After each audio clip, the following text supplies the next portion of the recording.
వినాయక చవితి పేరుతో బలవంతపు వసూళ్లకు పాల్పడితే చర్యలు తీసుకుంటామని కృష్ణపట్నం సీఐ వెంకటరెడ్డి తెలిపారు.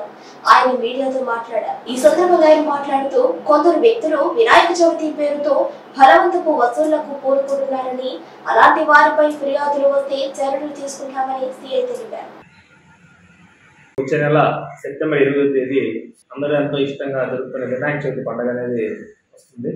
దానికి సంబంధించి పండగ అంటే అందరూ సుఖ సంతోషాలతో మంచిగా జరుపుకోవాల్సిందే. అయితే ఈ పండగ పేరుతోటి కొంతమంది వ్యక్తులు ఈ దారిన పోయే వాళ్ళని అడిగి గట్టిగా వాళ్ళ ఇష్టానుసారంగా ప్రవర్తిస్తా చందాలు వసూలు చేయడం అనేది ఒకటి జరుగుతూ ఉంది.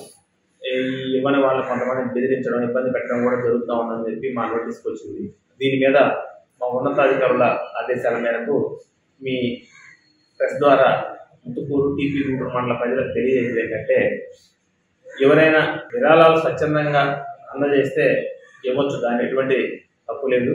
అయితే ఎవరైతే ఈ అక్రమంగా దారిన పోయే వాళ్ళని రోడ్ల మీద తాళ్లు కట్టి అటకాయించి అడ్డగించి బెదిరింపు ధోరణిలో ఎవరైతే ఇట్లా వసూలు చేస్తున్నారని చెప్పి మా నోటీస్కి అయితే వస్తే మాత్రం వెంటనే వాళ్ళ మీద తగిన చర్యలు చట్టపరంగా కఠినంగా తీసుకొనబడతాయి.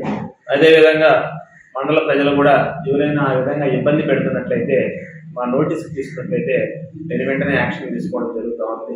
మేము కూడా మా ముత్తుకూరు టీపీ గూడూరు మండల ఎస్ఐ గారు అదేవిధంగా స్టాఫ్ తోటి ఈ రోజు నుంచి ఎక్కడైతే ఇట్లా జరుగుతున్నాయని మాకు తెలుస్తుందో అక్కడ ఇమీడియట్గా డ్రైవ్ కండక్ట్ చేసి వాళ్ళని అదుపులోకి తీసుకొని కేసులు నమోదు చేసి కోర్టుకు హాజరుపెట్టడం అయితేనేమి, లేదంటే వాళ్ళ పెద్దల సమక్షంలో తగు విధంగా కౌన్సిలింగ్ ఇచ్చి అటువంటి చర్యలు అయితే జరగకుండా గట్టిగా తీసుకుంటామని తెలియజేస్తా ఉన్నాం.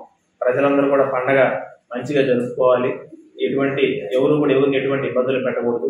అదేవిధంగా ఈ వినాయక చవితికి సంబంధించి విగ్రహాల ఏర్పాటు కానీ ఏదైనా తగు ప్రోగ్రాములు కానీ ఏర్పాటు చేసుకునేటప్పుడు భక్తితో వాటికి తగిన పర్మిషన్లు, మైక్ పర్మిషన్లు తీసుకోవడం, అదేవిధంగా నిమజ్జనానికి సంబంధించి తగు జాగ్రత్తలు అవి తీసుకోవడం, వచ్చి కలిసి వాళ్ళ ఏ రోజు విగ్రహావిష్కరణ, ఏ రోజు విగ్రహ నిమజ్జనం జరుగుతుంది అవన్నీ తదితర పూర్తి వివరాలతో మాకు అందజేసి తగు విధంగా పర్మిషన్ తీసుకొని ఆ పర్మిషన్కి ఇచ్చినటువంటి జాగ్రత్తలకు లోబడి పండగని నిమజ్జనాన్ని జాగ్రత్తగా జరుపుకోవాలని చెప్పి అందరికీ తెలియజేస్తాం.